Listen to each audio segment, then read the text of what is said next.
जनूबी अमेरिका के मुल्क मेक्सिको के जजीरा नुमा युगतान में जेर जमीन सैलाबी या पानी से भरी हुई गारों का एक 347 किलोमीटर तवील सिलसिला दरियाफ्त किया गया है। जी हाँ दोस्तों, मुहक्किकीन ने कई नए गार दरियाफ्त नहीं किए बल्कि इस बात की तस्दीक की है कि मेक्सिको के जजीरा नुमा युगतान में वाक़या जेर जमीन सैलाबी गारों का 263 किलोमीटर तवील सिलसिला और इससे कुछ ही दूरी पर 63 किलोमीटर तवील गार दरियाफ्त हुआ है। दरअसल ये दोनों गार एक दूसरे से जुड़े हुए हैं और हकीकत में एक ही जेर जमीन गार हैं। इन गारों की बाहमी रवाबत को साबित करने के लिए जर्मनी के गोताखोर रॉबर्ट श्मेंटर की क़यादत में टीम ने गुज़िश्ता 10 माह के दौरान इन गारों का सफर किया और इन गारों में छुपी हुई हकीकत को जानने की कोशिश करते रहे। माहिरीन का कहना है कि जेर जमीन आबी गारों की दरियाफ्त न सिर्फ आर्कियोलॉजी के हवाले से अहमियत रखती है बल्कि जेर जमीन सरमाए में छुपे राजों को परख कर माया तहजीब के बारे में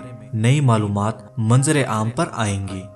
उम्मीद करते हैं दोस्तों कि आपको आज की एपिसोड पसंद आई होगी। अगर आप इसी तरह की और भी अच्छी और इंटरेस्टिंग वीडियोस हमारे चैनल पर देखना चाहते हैं तो हमारे चैनल को सब्सक्राइब करें और ऊपर दिए गए घंटी के निशान को दबाएं ताकि आपको हर न्यू वीडियो का नोटिफिकेशन मिल सके। इस वीडियो को लाइक करें और कमेंट करके अपनी राय का जरूर इज़हार करें। अगर आप चाहते हैं कि हम आपकी पसंद की वीडियो बनाएं तो हमें कमेंट में लिख के जरूर बताएं। मिलते हैं अगली एपिसोड में।